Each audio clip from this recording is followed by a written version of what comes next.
I'm Annie Puffett. I am the Director of Career Development here at Upper Iowa University, located on the Fayette campus. I'm here to support our students and alums across from everywhere. And tonight we are joined by Nick Peck for another edition of our Alumni Speaker Series. Nick is a 2022 graduate from our Fayette campus who majored in communications with an emphasis in sports comm, and he is a California native. So, Nick, I'd like to welcome you to our November edition of the Alumni Speaker Series. It's good to have you here with us tonight. I appreciate it, Ann. Excited to be here. Good to see you again, of course, as Yes. always. I know that there are several things you want to talk about tonight, so let's just go ahead and kick things off. About first, can you just tell us a little bit about yourself? Yeah, you kind of mentioned at the beginning, originally a California native. I grew up, in a very traumatic household. And so, I was kind of always looking for a way out of my situation. Lucky enough, I found football very early on. Was able to take that. And that's how I ended up on the Fayette campus. After, playing junior college, I was able to get recruited by Coach Hoskins, and the team out there to go on long snap. And then, I ended up at Upper Iowa, which, as we'll get into, changed my life. And then, after I graduated, I've jumped into the world of writing. I'm now an award-winning financial journalist. And then I'm also an Amazon bestseller of my debut book, Only Way Out.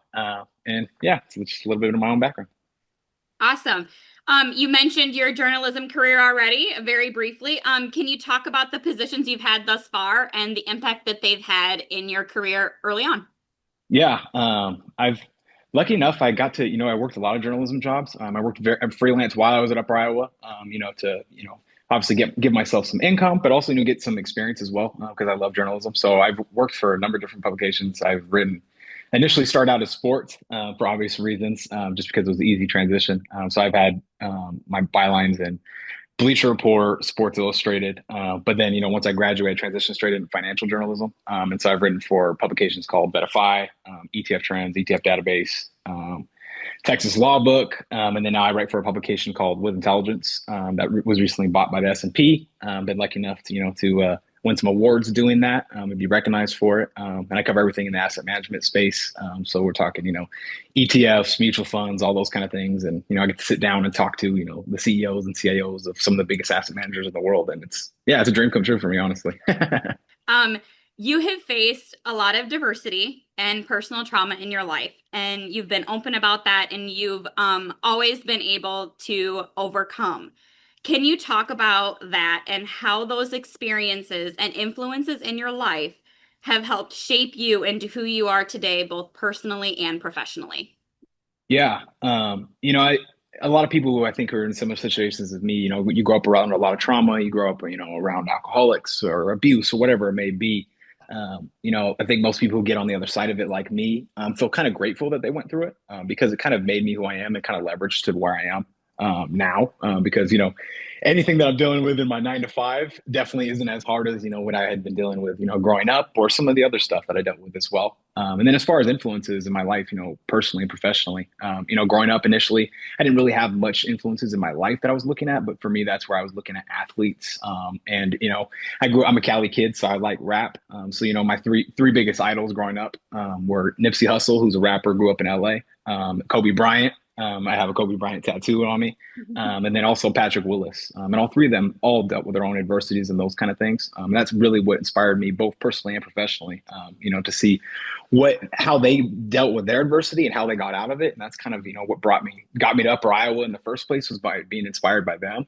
But then, I still inspired by those kind of people every single day as I continue in my professional career as a journalist and an author as well. So, kind of moving forward with our next topic, you credit Upper Iowa for being one of the main reasons that you were able to be successful right out of college. Shout out to the OCM team. You interned with them while you were a student here, and I know that was a big influence in kind of helping with your career a little bit. Can you give us some background? You've already talked a little bit on what brought you to Upper Iowa, but talk about why it's been so instrumental, why Upper Iowa was so instrumental in your career goals. Yeah, first and foremost, I want to give a shout out to Coach Hoskins because without him, he genuinely changed my life by giving me an opportunity to go to the school and obviously give me opportunity to get school paid for and stuff like that. And so that, first and foremost, the football team and, the athletic program in general changed my life by just giving me the opportunity take myself out of my situation and, have that opportunity. But then even when I got there, there's people, professors, specifically in obviously a communication degree, but Nicole Denler, she's another one that really helped my career and also gave me a lot of guidance into what to do with my career throughout it. But then also just was there for me on a personal level as well, which I'm super grateful for. But then even, everyone on the Upper Iowa campus, I mean, even from yourself to the OCM team, even Kelly Peck and in the financial aid office. Everybody changed my life in Upper Iowa in so many different ways, and they set me up for success because they helped take away a lot of those, traumas and worries that I was dealing with and helped me, you guide me through them, whether it's, just helping me figure out financial aid stuff or, working with you and helping to figure out my resume and those kind of things, or working with Nicole to figure out what I wanted to do, or, working with Coach Hoskins to, get the opportunity that I got. Yeah, so I wouldn't definitely not be where I am today without Upper Iowa. It's Upper Iowa definitely changed my life for the better. And I'm proud to say I'm a Peacock and, tell people I am all the time. So yeah, I wouldn't be here without Upper Iowa, and I'm just super grateful I've been part of the campus. And it's a real special place that I think a lot of people don't really realize how special it is and how much opportunity you really can be offered there too, despite it being, quote unquote, such a small campus. Um, so yeah. Small but mighty for sure in terms of the connections that you can make while you're here, definitely. Um, you released a book earlier this year, Only Way Out, which you have shown us already here tonight. Can you talk about the thought process that you went through in writing it and how that book came to fruition for you? Yeah. I'll give you guys another look, just one last look at it. But kind of with it, I think like most athletes, even though like I've talked about it previously, but I knew journalism is what I wanted to do with my life. So when I jumped into it, I was loving the job. But I think with most athletes, when you retire from sports, you're still kind of looking for a purpose. And despite being an athlete and those kind of things, I'm kind of a self-proclaimed nerd too. So I grew up reading all the time. James Baldwin's of the world were my idols, and the Stephen King's of the world. So I always knew I wanted to write a book, but it was just more of when. And I just started. Like I said, I was kind of just looking for some extra purpose in my life, and one day I was like, you know what, I'm just going to write a book. And I have, as we kind of discussed, I've went through a lot of my life, and so I have a lot of stories to tell. But I wrote this book, fiction based and loosely based on my own experiences, for a specific reason, because I wanted the audience to be able to put themselves in my main character's shoes. His name is Jalen Pierre, and be able to put themselves in that shoes. And it wasn't, about me or about whoever else is my life. I want people to be able to do that, because the main goal of the book was to be able to try to inspire people, but then also, share my story. So it was a combination of both. But ultimately, why I decided to write it was I was looking for some purpose. And as soon as I started writing it, it was one of those things where I was like, okay, this is what I was born and meant to do. And so it was perfect. I'm gonna kind of go off script a little bit. This is Yeah, not one of yeah. the questions that I gave you kind of when I let you kind of look over at some of the things that I was gonna ask. Do you have plans of writing additional stories as similar to Only Way Out? Like, is that something that you want to do in the future? Or are you kind of like this was your big thing and you're satisfied with that? No, definitely satisfied is definitely. I don't know if I have that word in my vocabulary. I don't know when to No, stop. I don't think you do. So I definitely do have plans, and luckily, like I said, I with the book, I got to become an Amazon bestseller. I've got to talk to some production companies about possibly turning it into a TV show or a movie. I've been able to do TV interviews and podcast interviews, and so I've gotten a lot of steam with it. And like I said, it's what I feel like I was meant to do. So I do plan on continuing to write, and I initially wanted to write something a little bit different from Only Way Out, and that's kind of what I'm still planning on doing. But I keep getting fan mail and emails about, hey, are you writing a second book on it? So I think at some point there'll probably be a sequel to Only Way Out. Awesome. But right now I'm actually working on writing a children's book next, is what I'm working Well, on. when So. you have that published and ready to go, you let us know because we will be getting that one as well. I will drop the link to Nick's book, the link on Amazon. I will drop that in the comment section on Facebook here later this evening and encourage everyone. I think the last time I was out there, it said that there was only a couple copies of it left, but more coming. So that's a good sign. That's awesome. So I will drop the link to his book in the comment section. So I encourage you all to check it out. It's a very inspiring story. Kind of shifting gears a little bit from your book and opportunities that you were provided on campus. You were involved in several different things while you were here, in addition to football. Were there certain opportunities while you were here that helped support and shape your career path outside of being a student athlete? Oh, I mean, yeah, yeah, 1000%. Like you mentioned, I did a bunch of different things there, so communications was the biggest thing. And Nicole and the entire communications department does such a great job of giving us awesome opportunities. I got to work for KPCK radio and do that whole thing, got to call sports games. And then also, I was the news editor for the Collegian. So did that as well. And then you mentioned, obviously, I worked with OCM for my internship. So those opportunities were just things I could add to my resume, but also to my portfolio. So when I came out of college, it looked more like I had, way more experience than I actually did. And I think that's one of the things that's really special about, Upper Iowa campus is because it is, such small, but it is mighty in that sense because there's so many opportunities if you take advantage of them. And so the communications department gave me that. And then obviously football gave me the opportunity. But I also, I helped coach basketball during my time there as well. And I credit that as well as something else that, helped me switch gears. And, I know Coach McCowan isn't there anymore, but I was super grateful for him to give me the opportunity to work with them and learn from him as well. And that helped me in my professional career as well, just to see how, another side, another sport, another side of a business to see how they operate, how they work. And, I still learn some of the lessons I learned from Coach McCowan, from Nicole, and then obviously Coach Hoskins as well in my professional career. So, like I said, Upper Iowa changed my life and helped me in so many different ways. So I feel super lucky to, have so many great people like that help me out. Shifting gears a little bit to kind of your professional career and how we can continue to succeed in that as individuals. It's important to set goals for wherever we see ourselves headed and things that we hope to accomplish within our career, short term and long term. What motivates you to strive for excellence every day? And what are some goals that you have set out to accomplish in your career that you might not have hit yet? Yeah, I mean, I think what continues to motivate me every single day is, because I kind of grew up in that survival mode. So I kind of have that natural, continuing to want to hustle. But, now that I've kind of gotten out of that survivor, mode, it's more for me about, just trying to make an impact on the world, and a positive impact, because that's really what matters to me at the end of the day, whether that's, getting to write a story in my journalism work that, affects what's going on in the world in that sense, or writing a book that, like I said, I get these amazing emails and letters from people that say they get inspired from the book or those kind of things. So I'd say that's what really inspires me. And then as term as like career goals, as goofy as it sounds, like I feel like I've been able to accomplish everything I've wanted to. And so for me, this next chapter for me is more about, continuing to do, what inspires me, both creatively, but then also on a personal level. But then also, like I said, that first part is the impact part of, how much impact I can have around the people around me, but then also on a global scale as well. So I'd say those are the things. But like I said, I just plan on continuing to keep doing what I am doing with journalism and author, and then just kind of use those two things, new goals to kind of keep doing it.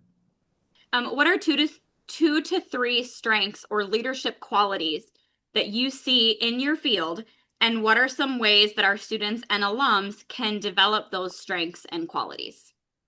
I would say the first thing is just, being personable and being human. I think no matter where you're at, I've worked in a bunch of different industries at this point, and, working in a bunch of different industries, I think a lot of people a lot of times forget that we're all just humans at the end of the day.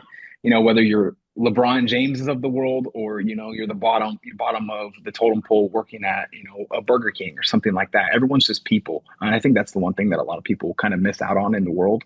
And it's a see it especially in my world because it's very white collar. Everyone's, wearing suit and ties and, wants to say the right things. But what's helped me move far in my career is just being very personal, being human, and being myself, unapologetically.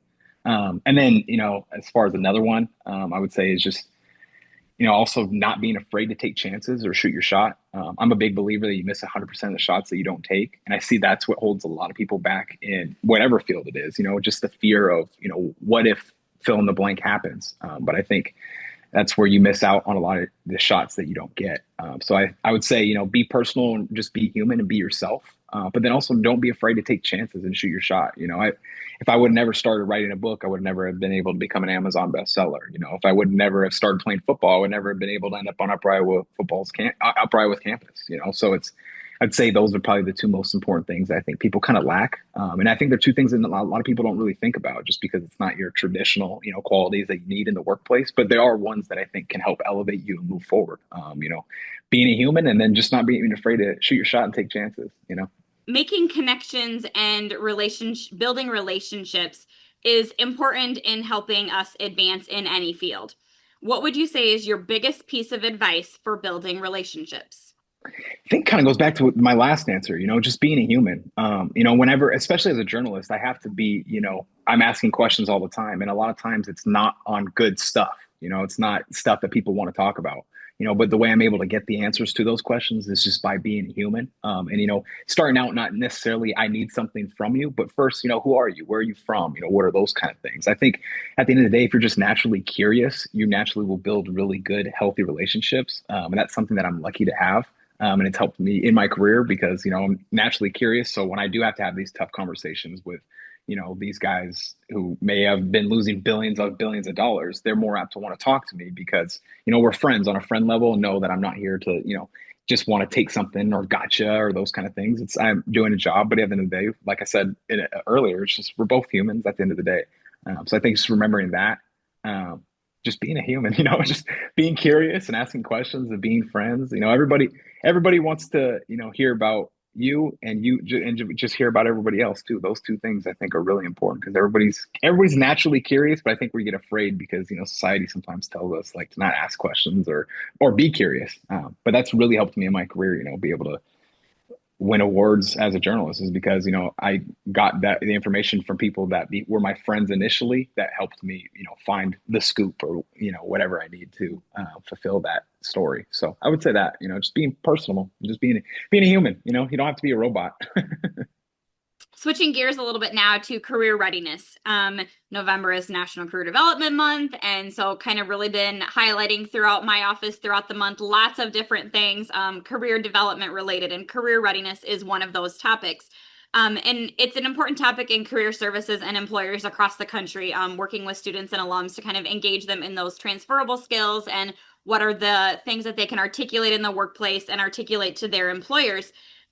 What do you feel are the most important competencies to help excel in one's career goals and why? I think you sent that list, and the two that really stuck out to me was teamwork and then communication. When I was checking out that list, and I think kind of reiterates because no matter what career you're in, even me being an author, I have a team of people that help me. I have an editor team, and without all of them, I wouldn't have been able to accomplish everything I wanted with it. But also, just knowing how to work with a team, because I work with so many different people every single day into the workplace because it's like I already know how to work on team. And obviously with football, we have like 110 guys on a team from a diversity of different backgrounds, of different races, religions, all the above, all ages, all shapes and sizes, and so I would say teamwork and then communication. I think one, communication, obviously just being able to be able to share what you're doing and share how good you are at what you do. But then the other thing too is, ads or a better title or whatever it may be. If you don't know how to communicate effectively, you're gonna likely end up staying stagnant in your career just because you don't know how to communicate effectively. But then also, the communication aspect of, doing your day-to-day job, because no matter what you're doing, getting information, talking to people and doing those things. So if you don't know how to communicate effectively, one, to advocate for yourself, but also obviously just do your career. No matter what it is you do, it's the one thing that separates you from everybody else is that true hard work and, and hustle, doing the stuff that nobody else wants to do. Awesome. Thank you. We did have a question come through in the comments. What do you miss most about Upper Iowa? This came from RJ. My boy. My boy. Besides the late night runs to DT, what do you miss the most DTs. about Upper Iowa? Honestly think just the true vibe of the campus. All the people I mentioned, everybody is just it's very a teamwork type atmosphere because it's such a big from working with you understand how to work or you're in the writing center or what it may be. I think it's those kind of things. I think it's just the liveliness of the campus that there's just a different vibe and energy that's on campus that you don't know unless you go there. So I'd say I probably miss that. Probably say just the energy and then the people as well. Awesome. Kind of to follow up with the career competencies that we were talking about, you mentioned teamwork and skills and competencies. I think, I would really just say like you have to put yourself out there, like I said, like not be afraid to shoot those shots. Because being the way you start to get on a team is you have to first put yourself out there to be able to want to work with people and do those kind of things. And the same thing with communication, go and do those things to give you those opportunities. Because if you don't, like I said, your life, career, everything's going to leave you behind. So just, keep shooting and keep going forward. But then I also think, rely on resources around you. That's one thing that I had at Iowa. I still reach out to people and ask questions and help on things. And I think, so I'd say, relying on yourself and not being afraid to take chances and, put yourself out there to improve, but then also, rely on the resources that you have. First job that you got, you reached out to me and others at Upper Iowa, letting us know that you have that. And that's what we're here for, is to celebrate those accomplishments with you. So that's great. We do have another question that came in. We have a watch party going on in one of our buildings with our experiential learning students and Excel scholars. And what made the experiences at Upper Iowa, let's see, let me rephrase this again. You've mentioned several wonderful mentors while you were here. What made them extra awesome and beneficial on your journey? That's a good question. I would say, kind of like all the things I was saying, is that they truly were curious as me as a person. I think in anything that you can do, you can tell when people are being genuine or just, doing their job. But everybody that I ever collaborated with on the Upper Iowa campus were genuine and actually genuinely trying to help me. Going to you with my resume, you were genuinely trying to improve it. Going to class each day with Nicole, she was genuinely trying to improve me as a student. Going to practice every single day. Coach Hoskins was genuinely trying to improve me not only as a football player, but as a person as well, and caring about me and asking me questions about my personal life and those kind of things. So I think it's just that genuine care at Upper Iowa. It goes back to that energy and vibe that I miss, that everyone there kind of has that. It's like, I don't want to call it like a family feeling, but it's almost like a big family. Everyone's just there to genuinely support. And you can feel that it's genuine, like it's not fake and people aren't trying to, just, just do their job. They actually want to genuinely help you, no matter what they have to do or how long it takes to help you. So I'd say that.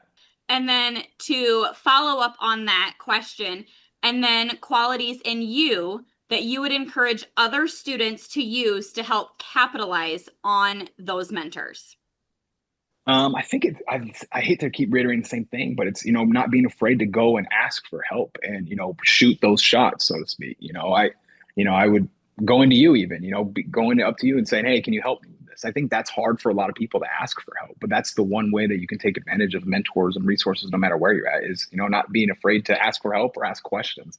As goofy as it sounds, I know it's so cliche and everybody says it, but it's so true. It's like, if you just don't be afraid to ask questions, there genuinely is no dumb question, because that's how you're able to learn and move forward. And that's how I've been able to learn and move forward so much.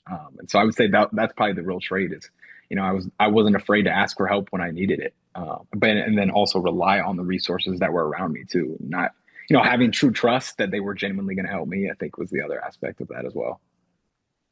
We had another question come through that they would love to have you expand. I know that the title of your talk was turning trauma into triumph. Yeah. They would love for you to expand on what helped you turn tragedy into triumph. I think it was just a motivator for me. I think, when you're around a lot of trauma and you see a lot of different cycles, you want to break that. There's two choices you make. You either break it or you fall into it. And I just knew from a very young age I wanted to break it.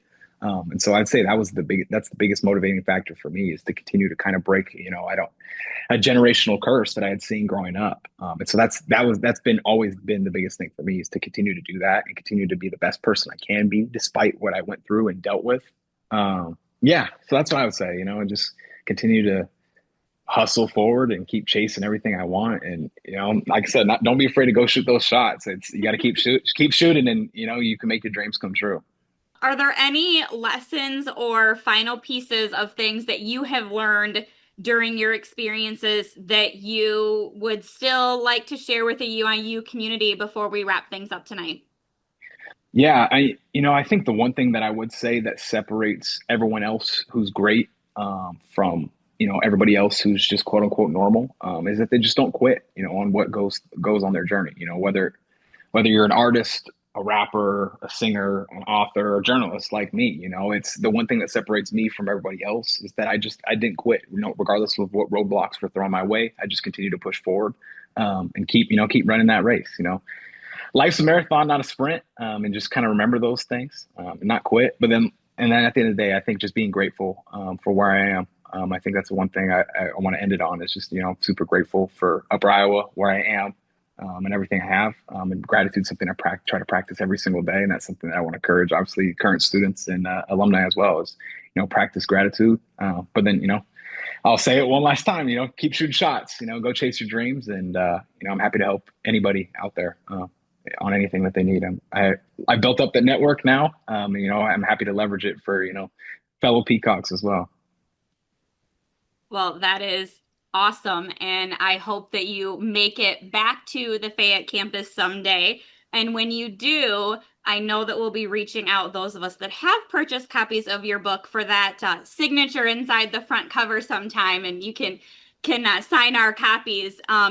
Nick, it's been wonderful talking with you this evening and having you share a little bit of your journey and your story at Upper Iowa and beyond with the students, alums, and additional UIU community.